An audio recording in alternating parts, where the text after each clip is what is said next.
Hey, lovely listeners, and welcome back to Crime Analyst and the Intelligence Cell. And today I'm joined by a very special guest. Natalie, please introduce yourself. I am Natalie Queiroz, and I am a victim survivor thriver and also a victims champion and campaigner. I think that's the best way to describe me. And you're an author as well. You've written a Oh, book. yeah. Yeah, author, TEDx speaker. Yeah, yeah. Oh, Yes, TEDx speaker. I've just watched your TED talk actually, and incredible stuff. And just for my listeners to know, I did know about Natalie's story and case from when it happened in 2016. And I had the honor, the pleasure of listening to you at CrimeCon this year in London. And I have to say, it was an incredible experience listening to you talk about what happened, but your ability to storytell and communicate in a way that was so relatable and even bring levity and laughter to something that actually is very dark really just talks about your personality and how light and bright and resilient and strong and incredible you truly are. And I just want to say that first and foremost, because I was in absolute awe of you. And I was literally on the edge of my seat listening to every word, as was everybody that was there. It was really just an unbelievable presentation about your own experience. So I know we've got a lot to dig into, but you touched so many people on that day. And I know that's so important to you to tell the story, but also the campaigning part of creating change and being the voice for other victims and survivors. yeah, it is. And I think as when you sort of say, a lot of people will say, "My gosh, Natalie, you've got quite a dark sense of humour." And I think it's really important that these are, as you say, it's really tough subjects, and when I talk about our story today, it's some really graphic and hard detail. Just as a heads up to people listening, there are some really tough details with it. Um, and I think that that's, you know, sometimes good to be balanced with the reality because sometimes we have to find that light and love from those dark places. We do. And, I've never seen a situation that's so dark described with levity at the appropriate time. And, it really did move people. And I do want to get into the details today. And I know you feel very strongly about helping others and ensuring that people's voices are heard, because it's not always easy to be able to tell your own story, particularly when there's such trauma involved. And I would love, we're going to talk about what happened on the 4th of March, 2016, which was something that changed your life forever. But I would love just for you to contextualize what was going on in your life before the attack, of what were you doing work-wise? I know you were a mum of two girls who you absolutely adore, but can you just give us a sense of what life was like for you before the attack?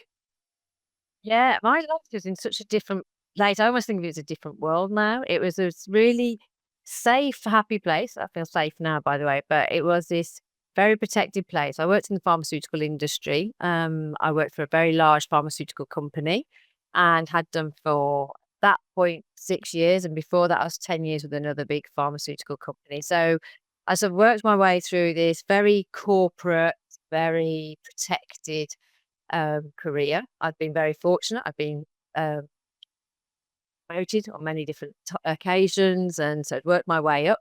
So kind of that picture of nice job, nice salary, nice company car, healthcare insurance, which in the UK that's still quite rare. I'm sure in other areas of the world like America, that's actually just what you need to survive. But I had all of that. I had my 2 children who, as you said, I absolutely adored my 2 girls.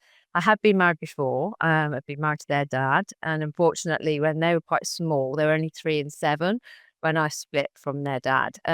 But relatively amicable split, as amicable as divorce can be, let's be honest. We're still friends to this day, and we co-parent quite effectively. Say co-parent, well, I do majority of the childcare, just adding it in case he's listening.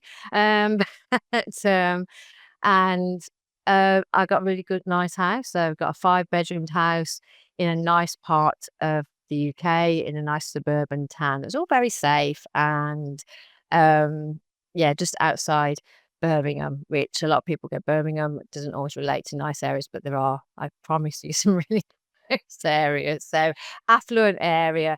So kind of in this very happy, middle class, safe bubble. So I'm working this job. I have got together with my then partner, Bobby, and Bobby and I had known each other right from our school days. So after I split from my two older girls' dad, I did a little bit of internet dating. So in that, I was about mid late 30s.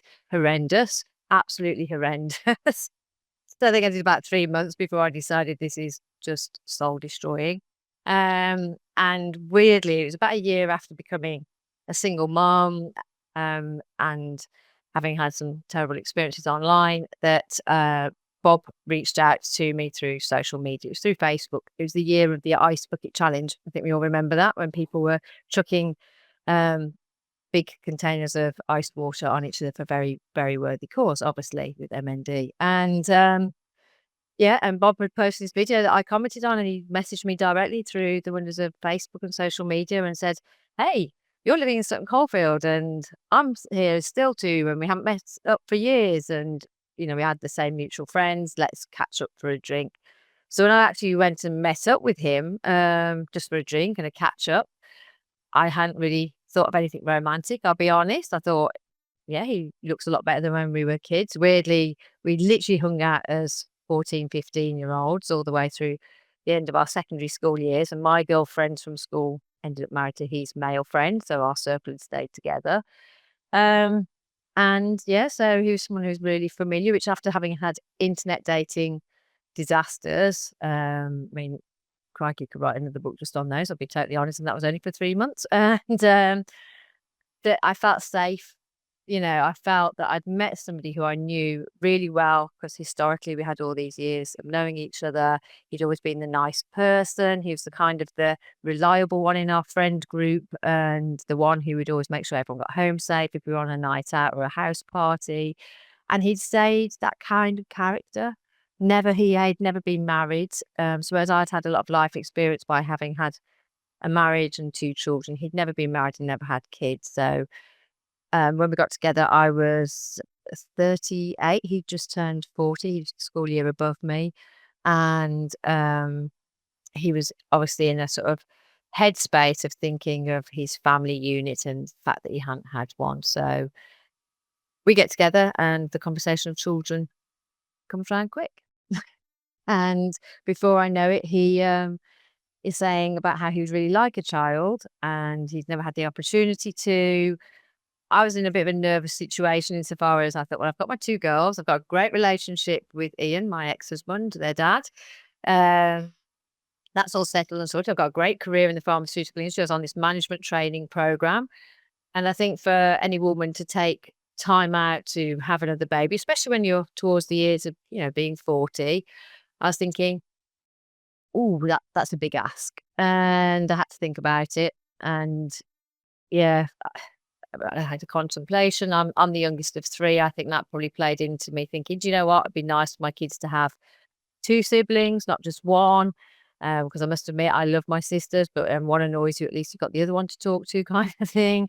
And so, yeah, I agreed, thinking it would take ages. I'll be totally honest. I thought it was going to take a long time to get pregnant. I thought I was going to buy myself a little bit of time.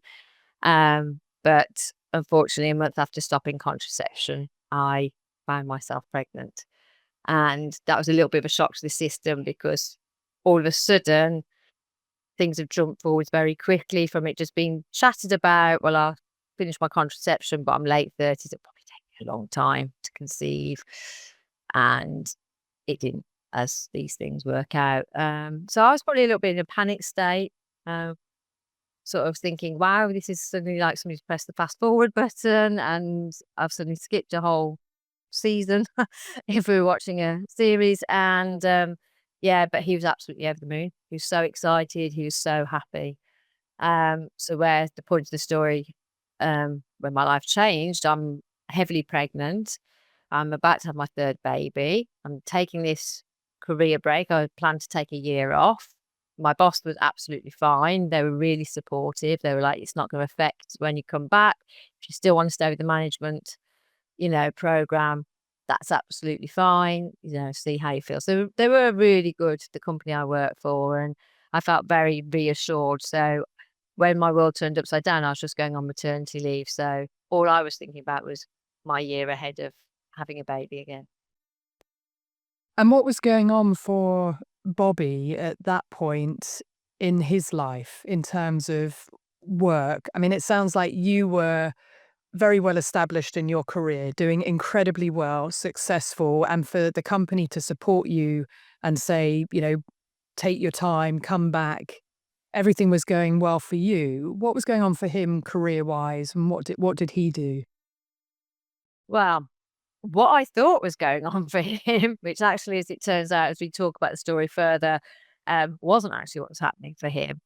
When we got together, he just started up a business with a colleague. It was um, nothing to do with actually his degree was in geology, and for some reason he dabbled in lots of different little setups, business setups. And the business setup he was in when we got together was in the motor industry, as being a specialist in Mercedes with servicing and MOT. So he was director of this garage, co-director.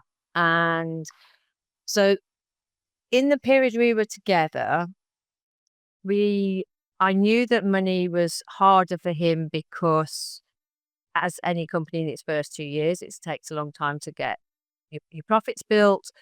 And he the whole time kept saying to me, which is actually quite a key point, all the way through, he kept saying to me, "Don't worry, I'm going to get a dividend, a big payout soon. And when I get that payout, it's going to go straight to you."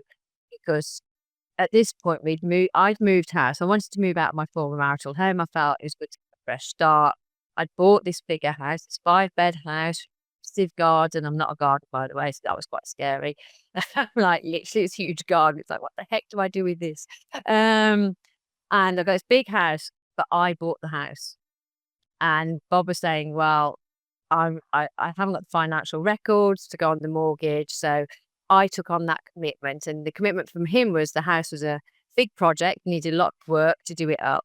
And he said, "When I get this dividend, it'll go to you and it'll pay for all the house renovations. And it'll almost pay back, kind of the money that you've already been putting in towards it." So I knew that money was an issue on that sense. But then equally, interestingly, and this is part of the intense love bombing, I guess, is he was always taking me away.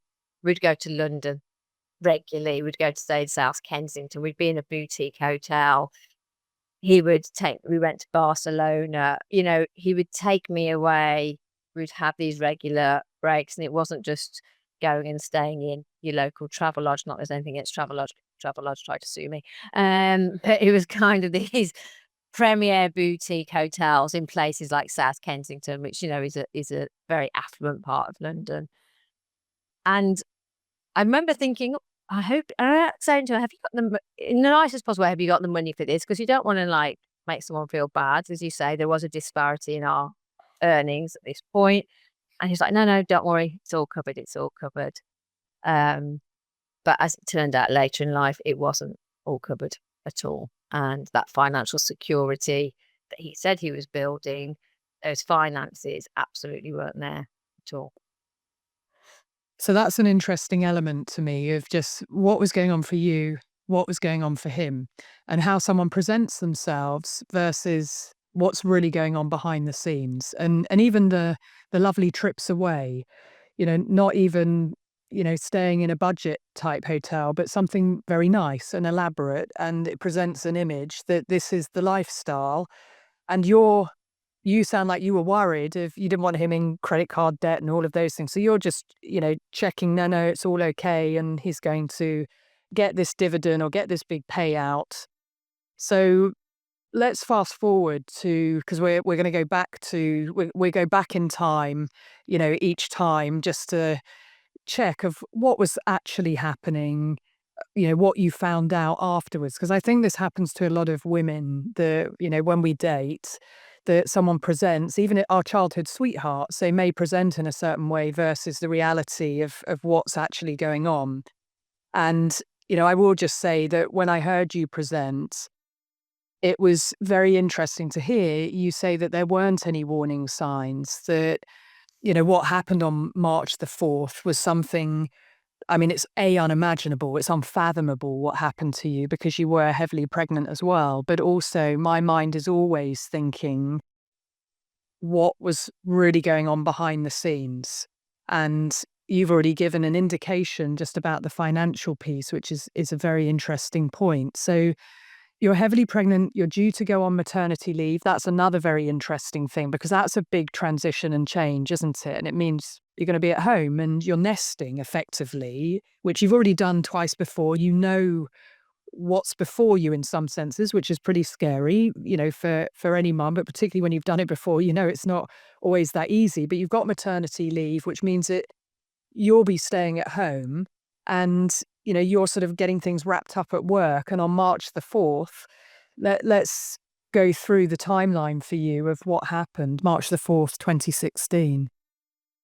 Yeah, and actually, just to set the scene, the week before March 4th happened, I was on my last day. So I took the week off before it happened. I was taking annual leave because you're obviously trying to leave your maternity leave because your pay drops. And so I was taking this week of annual leave. So on March the 4th, I was just coming to the end of a week off. And at the beginning of that week off, I'd actually been in hospital having contractions.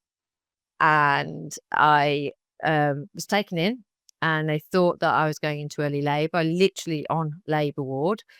At one point, little one's heart was struggling a bit. So when I was having a contraction, it must have been pressing on a main vessel. So her heart rate would dip. So at one point, they did literally press the alarm and run me to theatre saying, we're going to have to do an emergency C-section. And I remember being pushed down this corridor from the ward down to labour suite and actually on the phone to Bob saying, they're going to do an emergency section. You've got to come now. And so we'd had a bit of drama at the beginning of the week. The rest of the week had been fairly calm. I'd had things like do my birthing plan. So we get to the morning of Friday, 4th of March. So at this point, I am now literally the Monday is the first official day of maternity leave when salary implications, everything starts to change, that everything starts to be a little bit different. And it's all become very real now because I've had this scare in hospital. But that was just a scare, Natalie, just to clarify. That was a scare. You didn't have the baby, but they were talking about a potential C-section at that point. Well, I literally even got down to the theatre, outside the theatre room, and the surgeon stopped and said, can we just check how this baby's sitting? So they obviously were trying to move me to see if they could move her if she was lying on a blood vessel. And it started to calm down and her heart rate was recovering quicker. And they said, do you know what? We're going to hold off. So we literally got to that edge of her being delivered. It's almost like a sliding doors moment that she was so very nearly delivered. And the surgeon, literally, I'm literally on the bed with them about to take me straight into the theatre. And they said, do you know what? We're going to hold it. And I was still kept in hospital, obviously being monitored. And they said, we're going to hold it for another 24 hours. If this happens again, we will go straight to section. And that happened on the Saturday evening. I was in hospital down Sunday and things had calmed down. So I'd been first admitted Friday. Saturday things took that severe term, and then Sunday things recovered. So I And got Bobby to the was very end of having it. He'd gone to the hospital? He came to the hospital eventually on the Friday. Again, this was all part of these things unraveled about this whole different lives he was struggling. So he didn't actually take me to the hospital. I ended up walking there with my mom because I lived very close to it. And he did arrive. Obviously, on the night they did send him home because in the end they were like, I think she's not going to go into labour, so they sent him home in the early hours. The Saturday he came back to visit me in the day, and he'd actually gone back home on that Saturday evening, which is when the contractions started, meaning our heart rate dipped. So I obviously phoned him and say, come in. I'll never forget, and do you know what? It's a totally different concept now when I think back to it. He ran into that room, and I can literally picture his face as he ran into the room outside surgery, and he was petrified. He literally looked, I'd never seen him look so scared. And yeah, he came to trying to rush to my side and trying to talk to me. And he was like trying to get an update. He's going to surgeons. What's happening? What's happening? They said, basically, sir, we'll deal with you in a minute. We're just trying to sort out what's happening with Natalie and the baby. Um, and it's funny because I hardly ever talk about this moment, but it is really key because he was absolutely terrified. Now, I thought at that point he's terrified because his baby might not survive and I might be compromised. Um, what I know now is that at this point he was already planning my murder. So actually, he's probably terrified for a whole different reason because the timeline was shifting at a rate that wasn't in his plan because he wanted to attempt to murder me before I had her. Absolutely. Really, how you see it now with a totally different view. At that point, I thought, oh my gosh, he looks so scared. I'd never seen him look that vulnerable and that scared and panicked. Like he was quite a calm, controlled character, and he was very, very panicked. But unfortunately, now with the benefit of hindsight, he probably wasn't panicked for the reason that I thought he was. Yeah, it's interesting, isn't it, that we see things in one light in that moment, and it's like a Rubik's cube. You turn it a different way, and you see something different. And just to go back to you walked to the hospital. Were you in pain at that point, or in distress? What was happening for you? I've been having it was literally my last day of work, and me being me, I started to have contractions of getting a little bit stronger, and I was so determined to finish off all my emails and make sure that my handover document for my mat cover was sent to my boss. And I remember in the afternoon, I emailed him and I went, his name was Tony. I went, Tony, I'm really not feeling too good, but this is the last document I'm sending you. I'm pretty much finished with wrapping up my emails. I remember him emailing me back going, for crying out loud, Natalie, turn off your emails now and please go to the hospital. Like, what are you doing? I was like, just one more email before I have this child. And so I was trying to stay calm, having had children before, trying to stay calm. And for Bob, and he said he's stuck doing something at work. He wasn't, but I can go into that later. He wasn't actually stuck doing anything at work. So he said he couldn't come. Which again, you look back, and I remember at the time thinking, hold on, this is your first child. This is my third. I can be a little bit more relaxed and blasé because it's my third child. I've been there, she's not going to instantly pop out, let's be honest. But, generally a first time parent would have more anxiety. So I remember thinking that's weird that he's not rushing home. But again, you put these things out of your head whilst you're in that moment. For a start, I didn't have the headspace to even think about it. I was just a little bit annoyed. But he'd say, I'm trying to sort out this money, Natalie. The accountant's trying, I'll have that dividend. I've just got to see the accountant before I leave because this is the money for our future. And I remember that's what he kept talking about. I have to sort out this money. And so you kind of think, okay, he's trying to sort out things for our future. And actually, I'm about to have this baby, so it's not a bad thing. So my mum came over and my mum said, should we drive down to the hospital? It was really close by. And I was like, got a few contractions. I said, do you know what, Mum? If this baby's coming, let me walk it and let's really move this pregnancy along. Because, I was at that point 35, 36 weeks. So I was over 4 weeks off from having her. And so, yeah, we walked. I was uncomfortable. I was definitely uncomfortable. And I had apologies, listeners. I'd had a little bit of a show. So I knew that things were definitely moving along. So I was very early stages of labour. I was uncomfortable, I think it's a good way to put it. And we walked into hospital, my mum and I, and we went up to the waiting room. And there was a very bizarre moment that, and it's something we haven't touched upon yet, is that Bob's sister was leaving the hospital just as I was being admitted. So I'm in the waiting room of this hospital, in the maternity ward waiting room. And I see his sister, who's also heavily pregnant, stopped at the doorway with a bag, chatting to the midwife. Now, at this point, Bob's family, I've been told that all of them didn't approve of our relationship. He comes from a different cultural background. In fact, the term was used, my mother hates you, and it's best that you don't ever speak to any of my sisters, even though his sister had been in my school year, because it just causes a divide in my family. So just stay away from all of my family because my mom's disgusted that we're having this baby and she doesn't approve at all. So I'm there, heavily pregnant, early labour, see his sister, think, shall I call out? Because I know her. I know, and I thought, do you know what? I really can't face any fallout from, because I have it in my head. I've been convinced she doesn't really like me. And if I talk to her, it's going to cause a lot of issues with the family. I'm about to give birth to this baby. This is the last thing that I need. And I didn't call out. So again, we talk about sliding doors moments. I always wonder what would have happened if I'd called out to her, because it actually later comes out that none of his family knew that I was pregnant. So again, it's one of those little moments where, and I think he saw that. If you look back, he saw that as a moment of that was a bit too close. And was he present at that time, seeing the sister? He saw her too, or did you just relay it to him?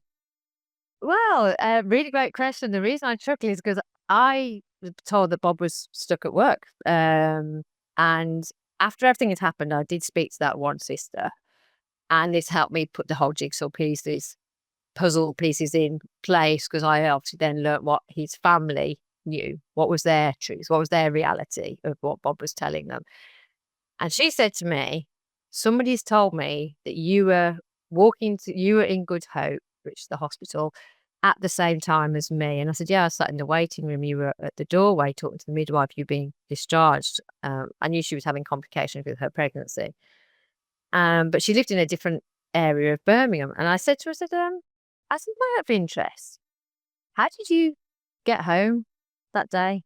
Bear in mind, I've literally just arrived at the hospital and sat down.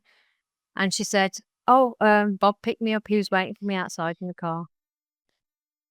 He must have, Laura, he must have seen me walk into the hospital with my mum. He must have been sat in his car outside. And literally, his sister and I pretty much passed each other. If I'd been another couple of minutes later, we'd have passed in the actual corridor rather than me being in a side room or in a waiting room. And yeah, he was sat outside and he drove her home, which was a good half an hour drive away. So he picked her up from the hospital, drove her home, settled her in, and then drove back to the hospital, which is when he showed up on labour ward to see me. Wow. And of course, you knew nothing of this. The first time he walks in, you think that's the first time he's at the We got hospital. to the hospital and he had already been there. And so even the look of being petrified, that can also be because of what he's just been doing and the near miss, as well as what is going on in his mind. I mean, there are multiple things happening at this point and at the hospital that you're totally unaware of. Yeah, and the joke is I texted him from the waiting room to say, I've just seen your sister. I won't say her name because it's not fair on her. I've just seen your sister. She's just been discharged while I'm sat here. He must have received that message while she was sat in the car as he was driving her home. He must have been sweating outside of that hospital, thinking, are they going to walk into each other? Bearing in mind his sister did not know I was pregnant. Yeah. I mean, it really does colour the situation in a different way. And the fact that he is not rushing to your aid, which is what I would expect and what you obviously expected. And yes, he's rationalised it on the phone about why he's not there. But as you said, most first time dads would be panicked and would want to drive you. In fact, would insist upon making sure you get to the hospital. But in fact, is dressing it up as something that's in your it's in your benefit for him to stay to sort out the money, which could have been done at any time. And really, he's obviously communicating with his sister to go and pick her up, and it's all at the same hospital. Wow, talk about a sliding door. Absolute sliding door. I, to this day, do you know what, still think, what would have happened if I'd called out to her? What would have happened if we'd passed in the corridor? Because it would have blown apart the fact I was pregnant. So would be a major lie or cover up to his family that would have been suddenly revealed. Not only that, she would have probably gone, well, Bob's outside waiting to pick me up. And I always had this vision of, imagine if I'd walked down to the car with her, what would he have done to have seen me with his sister walking down? Because I knew her well enough for us to have chatted in that way. But I've been told to stay away from her basically by him because it would cause too much uh, grief, anxiety within his. It would cause a split in his family, and you can see the emotional manipulation with that. That yes, you think you get on with my sister, but do you know what? They're not really impressed with you, not really happy with you because you're pregnant. It's caused this massive rift in our family. And if you talk to my sister, well, mom's gonna then go off at my sister, and she's heavily pregnant, and you're gonna cause more arguments. Yeah, so let me ask you this. When he saw his family, he saw them separately and you didn't see them? He just went off to see them on his own? Yeah. And his mother lived not that far really away from me geographically, I guess. So it was a fine juggling act for him the whole time. And in fact, a week before he did what he did, so just literally the day before I'd gone into hospital, he told me about where he was, and my eldest daughter did martial arts, and I'd driven her to a martial arts class, and we had to go past his mum's house, ironically, that evening to get to this class. And I saw his car sitting on the drive, and so I'd been texting going, "I didn't know you're at your mum's, and are you gonna come back?" And he came home really late, and we didn't. We were I say we were weird that we didn't argue. Bob and I hardly ever argued. Bizarrely so, really, because I'm quite feisty, to be honest. We didn't argue. At least I put my hands up to it. I can be cantankerous when I want to be. But and that night we had the mother of all rows, absolute huge row, and I proverbially threw everything at him. And sort of, I don't believe this. All of those little niggles, you know how you are when you're in full blown row and you then pull up everything. You're like, right, okay. It's almost like pulling up a computer file of dig, dig, dig, dig, dig. And I remember having this argument with him, and this was the Thursday. So I went into hospital on the Friday. The Thursday night, I sent him all of these messages. I don't believe this. I don't believe that. I don't believe about the money thing. I don't, things about, I think it's disgusting that your mother reacts like this about her own grandchild, all the rest of it. And we had this huge row, and um, he must have read those messages and realized that the ship was sinking, that his lies were unraveling. Then the following day, we make up, but then I end up going into hospital and nearly see his sister. So at this point, you can imagine he's probably thinking, this is now escalating really quickly out of control. Um, but it then took nearly another week, obviously, before he actually executed what he executed.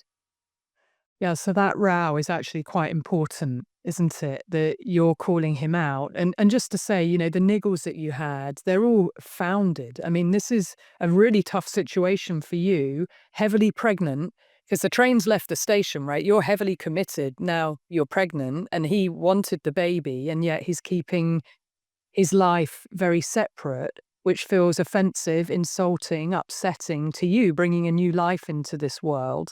So I just want to make that point because you listing those things when we are heavily pregnant as well, our tolerance is, much shorter. We don't absorb things in the same way as women. And you told him the things that concerned you. And then on the Friday, you have the complications. So there's a lot going on for you. I want to center you in this first and foremost. Yeah, thank you. And I think it was. I think everything I'd probably repressed about holding it in, because it's like, as you said, I was really committed. All honesty is, I'd had a failed marriage. Yes, I still get on with my ex-husband, father of my older two, but it was still a failed marriage. And for me, I'd taken that quite badly, that I'd wanted this good family unit. So therefore, all of these sort of few niggles that were building up about Bob, and there was a few more, I think I kept just banking them, thinking, Natalie, you can't have another failed relationship with a father of a child. You've just got to hold this together. try and overcome it. It'll probably all sort out. You give all of these excuses in your head. It will sort out. Ignore it. But that that Thursday night, I think I just saw red, and it was all on WhatsApp because he was still at his mum's and we were having this argument, and I just listed all of these things, and he must have read that and thought, "The game's up. She's." Because even though I was throwing everything out there, sometimes when you say things, you don't know even if it was you're in an argument and you kind of go, "And there was this, and the one other thing, there's this." And I was in that kind of frame of mind, but bizarrely, I hit the nail on the head. Every single thing that I said was actually true. Everything I accused him of was true and valid. And he must have read it and gone, "Oh my days, this really is now falling apart." And then you add Friday into it, me going into potential early labour, me nearly seeing his sister. Yeah. But yeah, there was a lot going on for me. Yeah, you're right. Yeah. And your intuition, everything that was going on for you, you were joining these things together. And that's why you were speaking truth, to power of it was just all coming out unfiltered because of that trigger. And that happens a lot, when we're pregnant and when things are going on and wrong, and the pressure to keep the relationship is in the back of your mind because you are heavily committed. It's not an easy thing just to walk away. And I think that's an important part to think about, when we're in our 30s in particular, and you've already got two little girls who, you want to have the family unit, and he has promised those things to you. I think that's another very important part, that he was the one pushing and rushing, that he wanted the baby, where you were pretty much, it sounds to me like you were pretty much done on that front. You had two lovely girls and you were doing really well in your career. And, even the fact you tell me that you're doing emails, when you're uncomfortable, in distress, and your boss is actually saying, "Come on, finish the emails and go." That tells me about who you are as a person, that you work hard, you get shit done, you've been successful, and therefore in our relationship life, we want to be successful as well.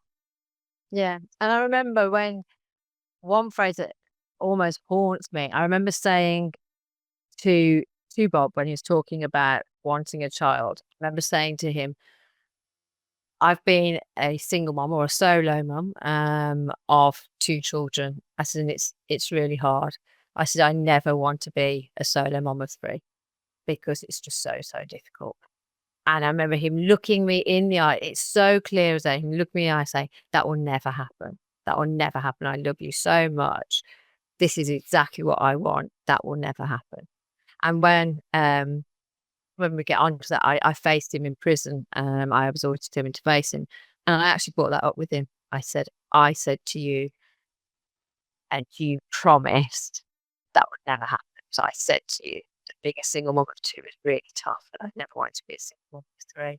Do you know what? Don't get me wrong. Jeez, I couldn't imagine life without her. She's absolutely amazing. So, um, yeah, her and I are the two of my reason to live, my reason to thrive, the reason to survive, fight on. They make me laugh. The love I get from my children is immense. And the thing that keeps me going, all three of them. And yeah, I could not imagine a world without her. But let's take away from the fear that I had at an early stage. Yes, and I think that's very founded, that being a mum is incredibly tough. It's the toughest job in the world, but it's the best job in the world. And, it's that two sides to it. But if you're doing it on your own, it's really hard work. You have to be everything, and you're working as well, and you have to be everything to them. And the logistics, is a huge amount to juggle. And there are many solo mums who do this, which I kudos to them. My mum was one of them, bringing up two little girls, and it's a huge undertaking. And I'm in awe of her every day because it's not easy. And I'm a mum of a little boy and a golden doodle, and I struggle. And I've got a supportive partner. But I do understand what you mean when you're saying, you wanted it to work. You asked him those questions.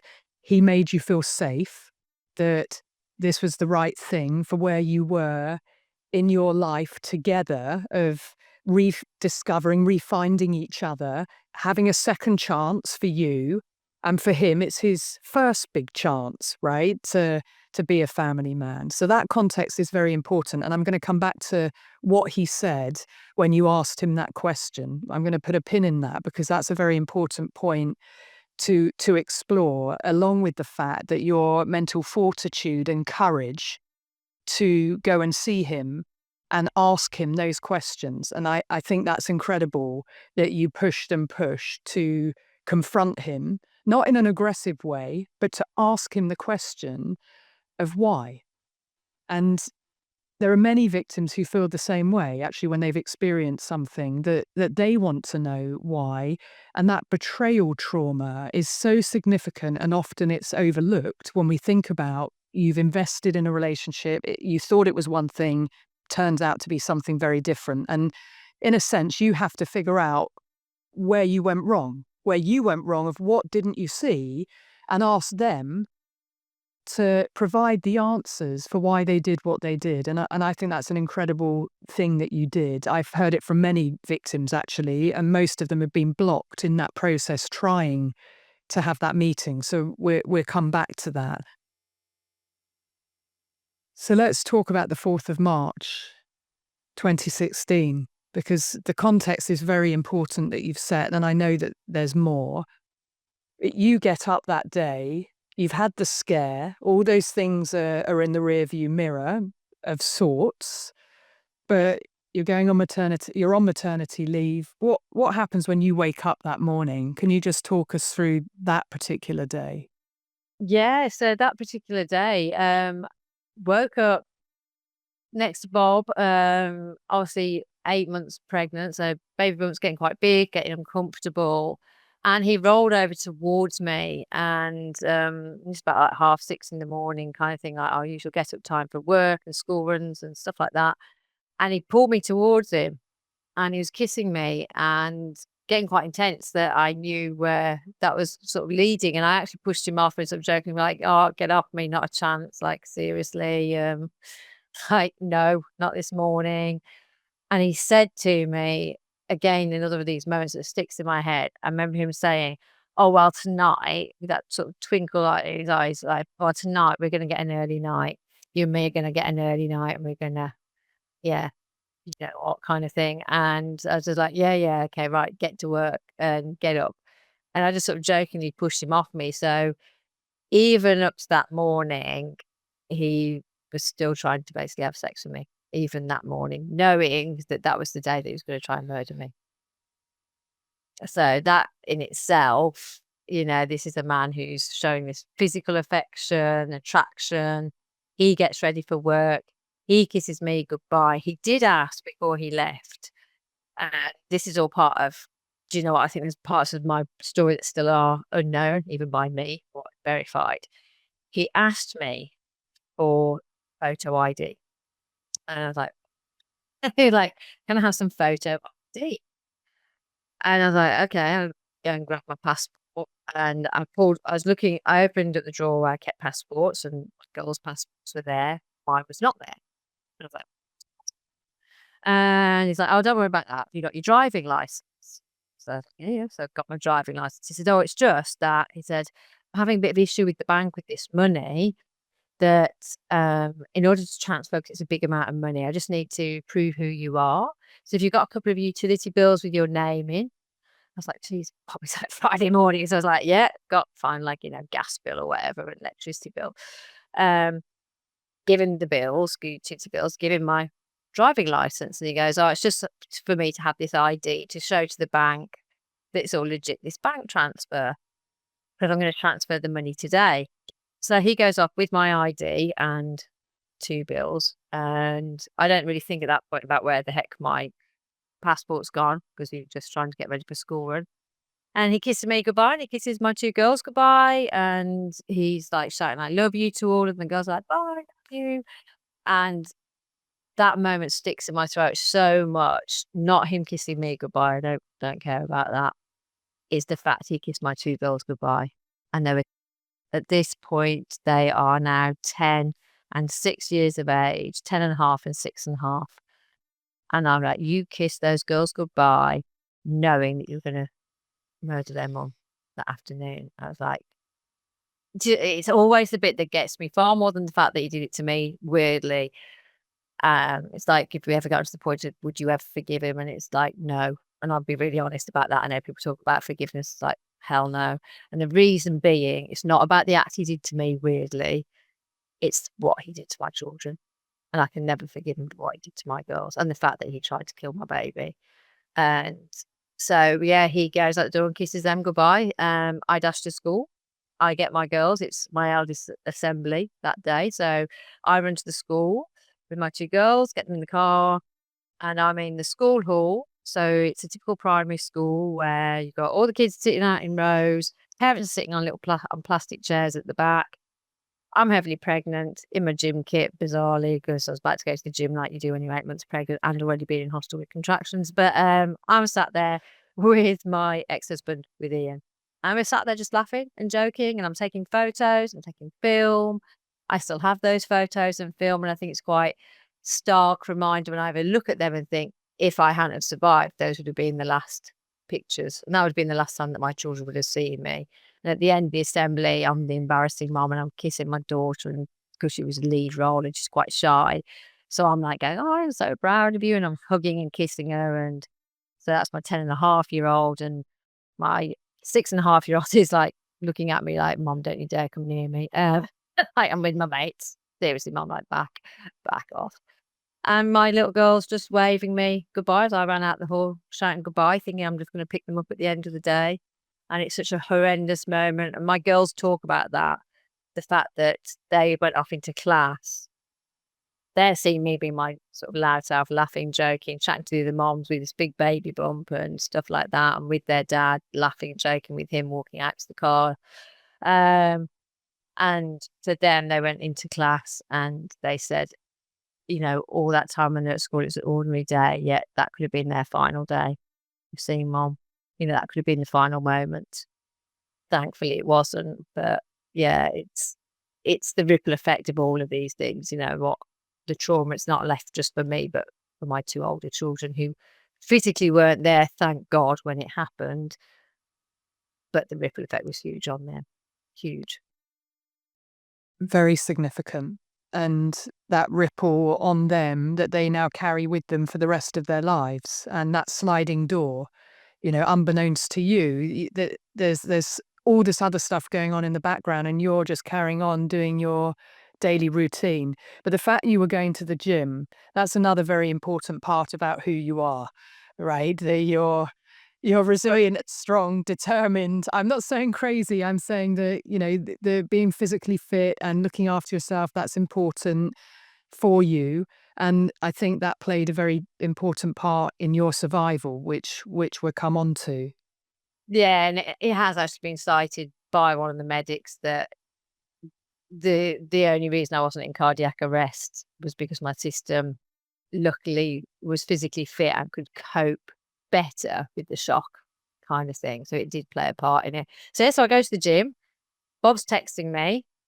I leave the gym and call him, and I was going to supermarket and I was pushing trolley around, and he calls me and says, oh, the bank have moved the appointment to this afternoon. It's supposed to be at the lunchtime. Can you come with me? And I was like, oh, okay. And he told me the time, and the time coincided with school pickup. And I said, well, I have to call my mom to see if she can collect the kids for me instead, but I can't see it being an issue. And so I phoned my mom. She says, fine, call him back. And I was like, yeah, all sorted. I'll come to the bank. He says, oh, it's just they're being a pain. The money's been stopped because he said, my business is paid it from my business account to my personal account, he said, and I'm trying to transfer it to yours, and the bank think it's money laundering going on. So again, okay, fairly legit. They think this big amount of money is moving around in the system fairly quickly, and they want to verify who I am. So can I physically go to the bank with him? So it was all arranged for me to go to the bank. The appointment was going to be at 3:30. He said he was going to come into the house to pick me up at 2:30. And again, going back to the type of person I was, I kept saying to him, babes, you don't need to pick me up. I mean, I can drive anyway, but I was like, I'll walk down to the town centre. So we haven't got two cars there. It's about a 20-minute walk. and I'll meet you there. There's no point in you leaving work early to collect me. Don't put that pressure on yourself." And I'll walk down. And he said to me, "No, no, no." He goes, "You've been rushing around. You've just come out of hospital last weekend. You've already been to the gym. You're not walking as well to town centre. Stay at home. I'll come and pick you up. Let me just look after you, in effect, let me just pick you up." I was like, "Okay, but I am more than capable of walking down. You don't need to." And he said, again, another key thing is, "I'll pick you up." He said, "But just as a matter of interest, if you walk down, which way will you walk?" And I remember laughing, going, "What are you, some stalker or something?" Like, that's a bit of a weird question. "What do you mean which way I'd walk?" And he went, and he sort of slipped very slightly at that point. So I remember him getting a bit abrupt with me, going, It's not like that with us, Natalie. Like, no need to be like that. I'm just wondering which way you're going to walk." And I was like, "Oh, I said, okay." It's like, "I'm joking." I said, "I'll walk the normal way." And I sort of said, down past the hospital and down this place called Trinity Hill, which is a alleyway behind, I say alleyway, it's a pedestrian only sort of walkway behind a graveyard, Holy Trinity Church. It's called Trinity Hill. As the name suggests, it's a hill. It's quite a steep downhill. So I'll go down Trinity Hill, and it's literally then in the town centre. He goes, "Oh, okay." He goes, "Well, not that it matters." He goes, "Because I'm going to pick you up. So I'll see you at 2:30. Tone back to normal, everything else. Love you, see you in a bit." So hang on, well, I don't think anything of it. I'm getting things ready for the rest of the evening. I remember I was going to make a cake for my daughter because she'd done so well in her play. She likes like refrigerator cake, that sort of biscuits, cocoa, just like tons of calories, but it tastes great. And but yeah, I was going to make that for her. And weird, I remember, because I'd left all the chocolate on the side. For some reason, I bought a pineapple. That was because I thought pineapple will help with bringing on contractions. I don't know if that's an old wives' tale. Because I always remember after the event, my ex-husband had gone to the house. I remember where was he after he came to, he went, "Now, I have got a question for you." He goes, "Why was there chocolate and pineapple on the side?" Oh, I'd left it there because I was going to make a cake. The pineapple was so separate. So I'd left all these ingredients on the top, kind of thing. Because I kept looking at the time and thinking, he's running late. And 2:30 had come and gone. It's about 10:45. And I thought, "Do you know what? I'm going to just walk down." He's obviously got held up at work. He runs late loads of times. I thought, I'm going to walk down. I'll phone him. If he's about to drive by, he can come and pick me up as I walk down, but at least I can make my way. And I thought, I want to get some shopping. I started thinking of things I could buy from the town centre. So I set off. Little again, sliding doors moment. Little again did I know that setting off and putting myself in the outside world would actually, weirdly, aid my survival, because it meant I was in the public and there were people that did come and help and intervene. And obviously, I gave me first aid. Had what happened to me happened in the house, I certainly wouldn't be sat talking to you on this podcast. So I'd left the house and I phone him and I go, "Hi, babe, I'm walking down. I'll see you in a bit." And he's like, "Oh, babe, I'm really sorry. I'm stuck in traffic. I'm on the other side of Birmingham. I left work late. I should have called you. I'm really sorry." So very apologetic, tone totally normal. So I've left the house now. I'm now 20 minutes away from my attempted murder happening. And he is talking to me completely normally. And he's telling me that he's in the car, he's stuck in traffic. He then says that he has to get off the phone quickly. He goes, "Oh, I've got to go. I'm not on hands free." And obviously, if he's caught holding his phone, driving, it's sort of obviously a criminal offence. So he said, "I've got to go. I'm not on hands free. I'm holding the phone, but I'll see you in a bit." I said, "That's all right, babe." And he was going, "Are you all right?" I went, "Yeah, I'm fine, babe. Look, I'm fine. I'll see you there. I'll see you in the town centre in a bit." And he goes, "Okay." He goes, "I'm going to dash." He goes, "I love you." So I love you too. So I am now 20 minutes from my attempted murder with no idea what I'm about to walk into. And I think that's quite a scary position to be in. I'm chatting to him and his tone is normal, controlled. And I always say I've replayed that phone call so many times in my head to think, did I miss a sign in his voice? Was he sounding agitated? And no. And so I'm walking down. It starts to rain. I remember thinking, should I turn back and get the car? And I actually stopped and thought, it's right. I was like, no, no, no, just put my umbrella up, keep walking. We don't want two cars in the town centre. That's a pain. Um, and I walk, and as I approach the town centre, I head down behind the church graveyard. And it's quite isolated. I nearly didn't go down the cut through that goes behind, even though it's a pedestrian zone that lots of people have used, just because it's not got great history, weirdly, the place that it happened. There had been a murder of a girl 20 years before, which was very public. And I think because of Nicola Dixon, who's the girl murdered, there's a memorial to her at the top. I've always not liked Trinity Hill. I feel it's got a bit of a weird vibe. And I remember thinking that day, I don't know if I want to walk down there. It's a bit like an Alanis Morissette, the ironic song. I'd never walked down Trinity Hill by myself ever before that day. I'd gone down with other people, but I'd never walked down it by myself. And that day I was like, Nat, stop being so daft, stop being so stupid, walk down the hill. So like I say, a bit of an Alanis Morissette song, isn't it ironic that the one day I choose, oh, I'll walk down there, and I'll start walking down.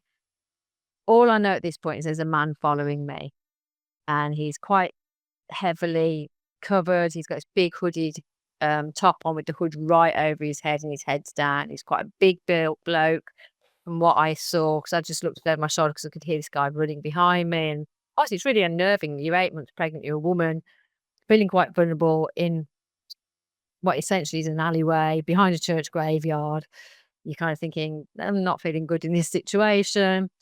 So I speed up so I can get myself out of the alleyway, because I just think, nasty, just get yourself out back in the open as fast as. So I'm power walking and thought, I can't run. It's steep downhill and I'm heavily pregnant. It was a bit wet anyway, but I power walked. So I remember getting out of the alleyway, and I'm now in this little side road with literally the town centre ahead of me. So the road that goes across the bottom of the road I'm on is the ring road for the town centre, and there's a McDonald's there, there's bus stops, so I can see people in the distance ahead of me. And I think I'm safe now, because I think, well, I'm out in the open. I'm now on this side road. There's cars parked up. There wasn't anybody in the cars, but there's cars parked up and they were building. And I thought, I'm now in a public enough space. But unfortunately, I wasn't. He starts walking behind me. I step out of his way. I even tried to make it clear to him that I know he's there. And I stepped out of his way. I went, mate, go past. And then he literally physically fully jumps on my back and pulls me backwards into him. He's now pinned me to his stomach. So he's pulled me backwards and his arm is clasped over me and he's diagonally pinning me to him. And my first thought is I'm getting mugged. I remember thinking he must be wanting to mug me, because my handbag's on my shoulder. And so I'm trying to drop my handbag, thinking just take my bag because I'm heavily pregnant. I just want this guy to leave me. And as I go to drop my bag, he pulls me in really tight. And without saying a word, he didn't demand anything. He didn't say anything. I see his hand, his left arm has pinned me to him, and his right hand flies up, and it's got a 12-inch kitchen carving knife. And without any warning, and I'm screaming at him, mate, you don't need to do that. You don't need to do that. Thinking, gosh, if you want my bag, just take it. Like, you don't need the knife. He stabbed me straight to the centre of my chest. So within seconds, he's then rapidly stabbing me, and the world almost, I think I had we all know about the fight or flight response. But as we know, there's also freeze. And I think at that point I froze, because my brain almost couldn't process what the heck was happening. It was so horrendous. It's like I almost had to take 30 seconds to think, what on earth is going on? I remember literally just watching this knife. I was thinking, that's really painful. And looking down at my top, because it's almost like my brain needed to see, even though I could tell he was stabbing me in the chest, but I almost, and not in a grim or weird way, it's the only way my brain would take it in. It's almost like I was thinking, am I being stabbed? And looking down thinking, I am. But, and it's just literally like my brain slowed down into these baby steps of trying to take on board what was happening. And then the fight and flight kicks in. I can't fight him off. He's pinned me, he's stabbing me quickly. I can't run because he's pinned me to me. He's very strong. So I'm screaming for help, trying to get people's attention for people to come. And 2 guys did come and they jumped on him. They tried to pull him off me, but because we're on this hill and it's wet and slippy, as they pull him backwards, they all fall over, including him. And as he falls, he takes me with him because he's still holding me. So I literally land on top of him. So I'm now lying on him, which is horrendous. because he's literally held me so tight that when he falls, he takes me with him. And he's now pinned his leg over me and he's still stabbing me. And I can't understand it. I remember screaming, "Why me? What have I done to you?" Your head's thinking of all these different scenarios, thinking, have I upset this man? Like, who is he? Does he not like pregnant women? Is he a psychiatric patient who's escaped from an institution? I know that sounds awful, but you hear of psychiatric patients who might have somehow escaped or who are dangerous psychiatric patients. You know, there's obviously many different types. But I remember even thinking that, is this a man who just doesn't like pregnant women? And for some reason, he's taken this out on me because I happen to be the first one that you see. So all bizarre places that your head goes. Never once did I think, is this Bobby? Never once, because that was so far out of the realms of possibility in my brain. The two guys struggle with him. They pin his arm down that's got the knife. So he's holding me with his left hand, his right hand stabbing me. The only thing they could do was they both held onto his right arm to pin it down so that he couldn't stab me. And at that point, he let go of me because he's now trying to get his arm back, that these two guys are holding his arm. And we are so amazingly built for survival that I realized that he'd let go of me. Somehow I got to my feet and I start staggering down this road. I have no idea where I'm going. I was hoping I could make it to the town centre. Within about 2 steps, realised there's not a chance I was going to make it to the town centre because I could already feel my legs starting to go from underneath me. There's a car park, I remember, on my left, and I started staggering towards there. I think I was hoping there was going to be somebody going to their car or something. And I passed out face first. I literally apparently just went straight down and I'm lying face down on the ground, not moving. So I've landed on my baby bump. I'm face down on the road. I somehow come round. I don't remember making an active decision. I crawled on my hands and knees. I dragged myself to these 2 big brick pillars going into the car park. I crawled to one of the brick pillars and I curl up in a ball leaning against this wall. And I'm like a child now, like, oh, if I can make myself really small, nobody's going to see me kind of thing. Unfortunately, I take a second to think, where are they? I actually felt guilty. I was thinking, my God, I've left these 2 guys with this man. He was stabbing me and they came to help me and I've run off and left them. So I actually felt bad. I thought, my God, what? I've actually left these men to deal with this guy on their own and I've just legged it. Except I hadn't legged it literally, unfortunately I haven't run that far. But I look, the 2 guys are still lying on the pavement, but he's now on his feet. And at this point I would say the attacker, because at this point I still don't know it's Bob. And he's walking towards me. And he's got the knife in his hand and he's calm. And the guys that were holding him said he was the spookiest. He was the, spookiest, horrible, strange aura about him. They said he held the knife to us. When we all realised that you'd gone, we were like, where's the woman gone? And we saw that you were lying face down. And they said, we all thought you were dead because you were just lying, not moving. He literally broke free, held the knife to their faces. They went, backed off. I totally understand. Bless them, they felt really guilty about it. Said, that'd be ridiculous, someone's holding a knife to you. And apparently he got up and he brushed himself down. He literally brushed his trousers down. He picked up the knife again that he just put down the drawer while he brushed himself down. And he walked to where I was. He didn't run. He just walked. And he walked straight to me. He crouched in front of me. He held the knife into my face. I remember it, the end of the knife sticking into by my nose. I've got a small scar and it's weird because it hit a nerve, so I can't actually feel part of my nose. He held the knife and then with his free hand, he punched me repeatedly in my eye socket and knocked me unconscious. So I'm now blacked out. And when I come round, and a trigger warning here, because this is not a nice detail, I come round and I'm slumped to the side and he actually has my arm pinned to the pavement and I'm watching him. And it's a surreal out of body moment almost because I'm watching him do it. And he's got the blade and he cut me lengthways through my wrist and went through the artery. So I'm actually watching him slice me.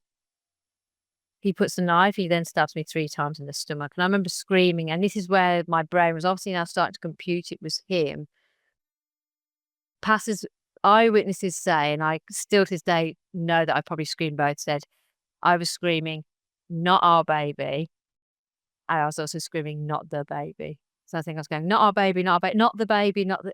So obviously at this point, my brain was thinking, this is Bob, but then I blocked it out and went to not the baby. So it's kind of that confusion because I got a glimpse of his face, but then I went into denial because he was so padded up. I was thinking, but this can't be Bob. He's never been violent to me. He's always shown a lot of care, and it was so horrendous that my brain wouldn't even though he was in front of me, I remember I would not look at his face. I would not look him in the eye. And when I spoke to my psychologist in my therapy afterwards, she goes, Natalie, was your brain preserving you, because if you were trying to take on board it was him and you're in this survival mode, you would have given up. So you just had to fight. There's a man attacking you. You had to fight him. So he starts me in the stomach and then he's got the knife in my throat. And luckily at this point, one of the guys who'd originally held him down had run down to the bottom of the hill with the town centre, was shouting for help. He'd got the attention of an 18-year-old lad who came running. The 18-year-old lad came just at the point he was holding the knife on my throat. He said he didn't even realise that he had a knife, and he rugby tackled him off me. And that lad was followed by 3 police officers, completely by chance, happened to be in the town centre. They were having some problems with kids from the college starting fights with each other after school. This is now getting on for 3:30, so obviously school's coming out. 3 police officers happened to be there. They ran up the hill, and as they came around the corner, he was back over me with the knife for a 3rd time. So even though he'd been pulled off me once, pulled off me 2nd time by this lad who rugby tackled him off me, he was back over me with the knife. And apparently when the police round the corner, he threw the knife down and he turned to run, but the 2 officers just floored him. And the 3rd officer had to do first aid on me. I'd been stabbed 24 times in an attack lasting 9 minutes. Nobody thought I'd survive. I have goosebumps just listening to you. It is such a unfathomable thing to happen. And your brain obviously is understanding that, to do this to a pregnant woman is so rare. Who is this person who is attacking me? And how do I get him off of me, talk my way out of this, take the bag, take whatever you want? In those moments, your brain's trying to make sense of all of this, but knowing you have to survive, which you did. I had so many moments just listening to you about, 3 times he comes for you, that 3 times that shows that he is committed. His intention is to kill you, and the stabbing in the stomach to kill the baby, which is why you knew that, and you were saying, not our baby, not the baby. But why I talk about those 2 things specifically is the intention. Yeah. It's being described as an execution. And the reason, and the police described it as an execution, and the hospital, because the hospital said to me, has he had medical training? So I have 11 stab wounds in my chest alone. So he hit the outside part of my heart. So he went through my ribs, managed to go and hit the outer part of the heart. He went through my right lung. He went through my diaphragm in 2 places. He went through the liver. He went through the main artery in my wrist. Obviously, when he was getting desperate that I wasn't going quick enough, he literally sliced me lengthways through the artery in my wrist. And he stabbed me through the uterus to make sure that even if I wasn't dead, she was going to be. And the only other random stab wounds, I've got one across my arm, which was a defense wound.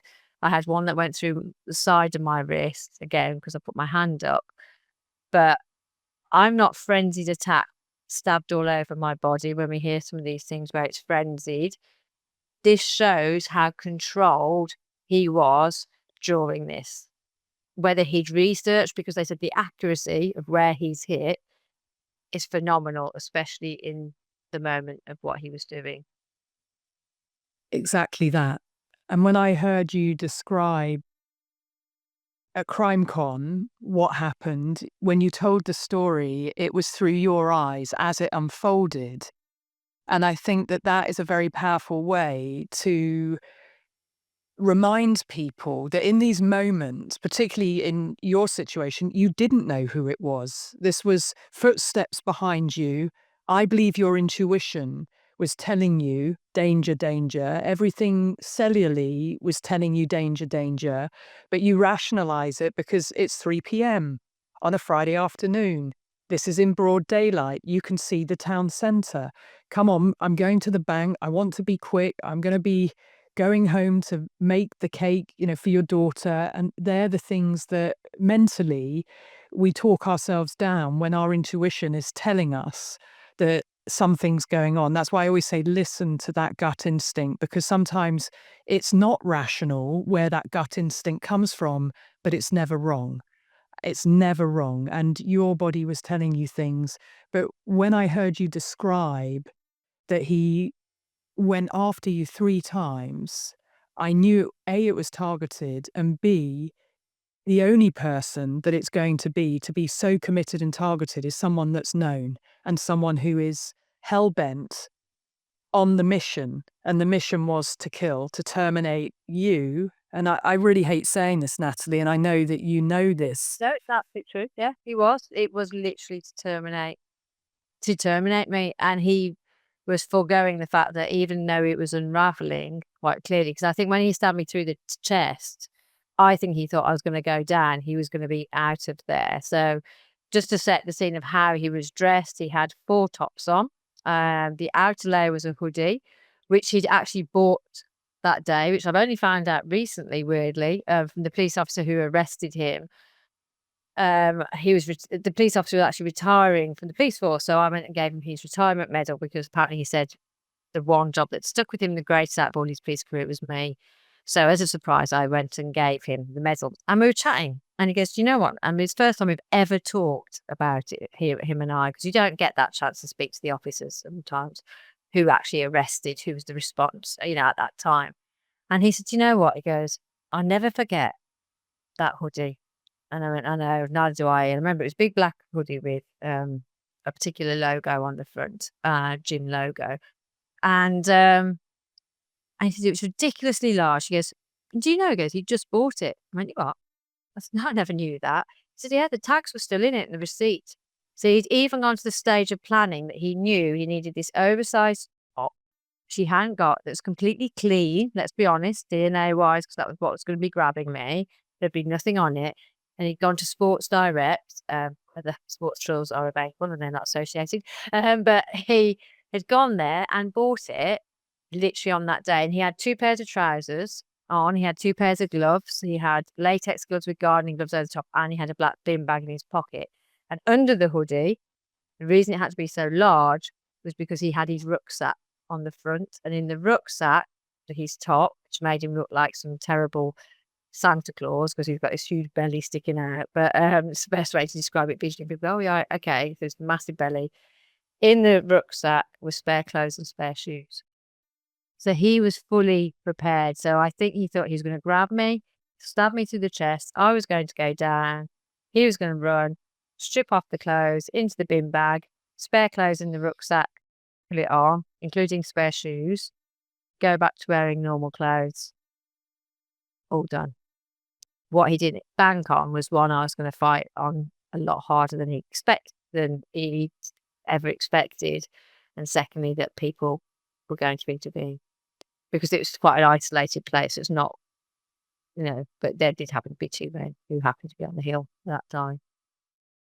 Yeah, and your survival instinct, I just want to pay tribute to that, because that's an incredible level of resilience, that you dig so deep to survive such a premeditated and targeted attack where major organs have been hit, and where he tried to slit your wrists, and you see that he's punched you out as well. I mean, Yeah. that level of commitment, but your level of resilience to survive. Your daughters, I often hear from mums that when they're in those moments, they're who they think about, and they're determined not to leave their children. Was that something that was in your mind at that time? That was the absolute thing that kept me going. So when he was stabbing me in the stomach, and I was going about the fact, not our baby, not the baby, I was actually saying to him, "I'm a mum already. I'm a mum." I remember my brain thinking, "But he knows it. If this is Bob, he knows it." Sorry. But, so yeah, I was actually saying, "I'm a mum already." So my girls were at the forefront of my brain. Now, when I was being airlifted, So I was very lucky. Police on scene, they're tourniqueting my arm, they're seeing to me. They airlift me. I'm on one lung, my right lung's fully collapsed. I knew that if I panicked, I couldn't breathe, so I had to try and keep calm.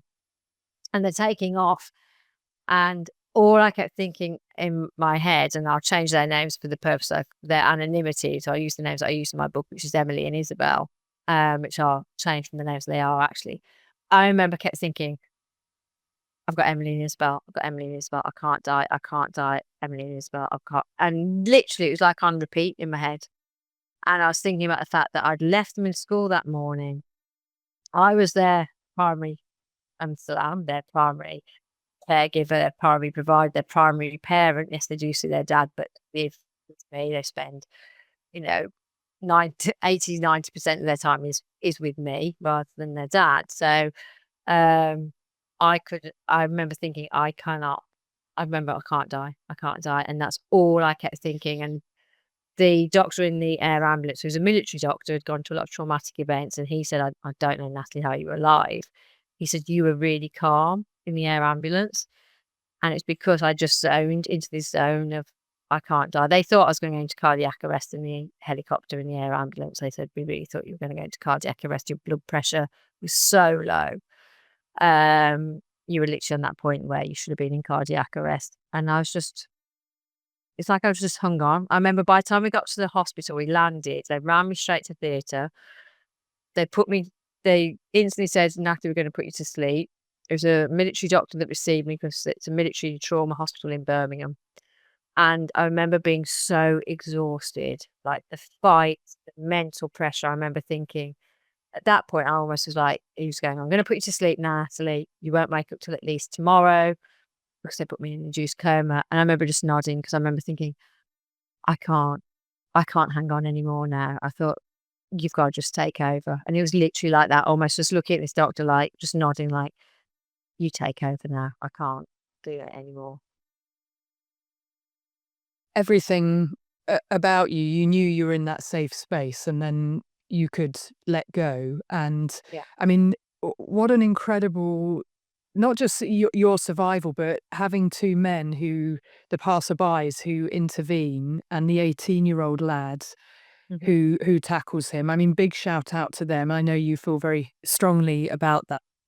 I do. They're amazing. Tony, John, and Callum, who are incredible men, beautiful souls, totally humble about what they did. It was just like, well, we did what anyone else did. Like, no, you didn't. You went well beyond that. Yeah, I still have contact with them. They are just amazing, amazing people, all three of them.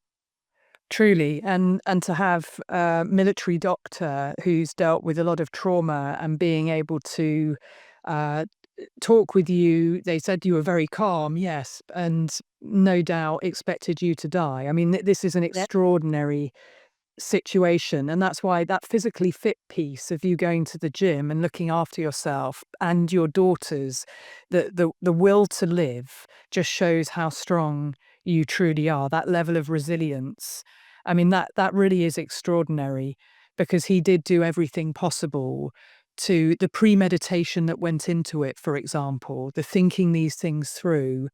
I can't help but think about Nicola Dixon's murder. She was attacked in the same place, and for some time, that was from 1996, they didn't know who had attacked her.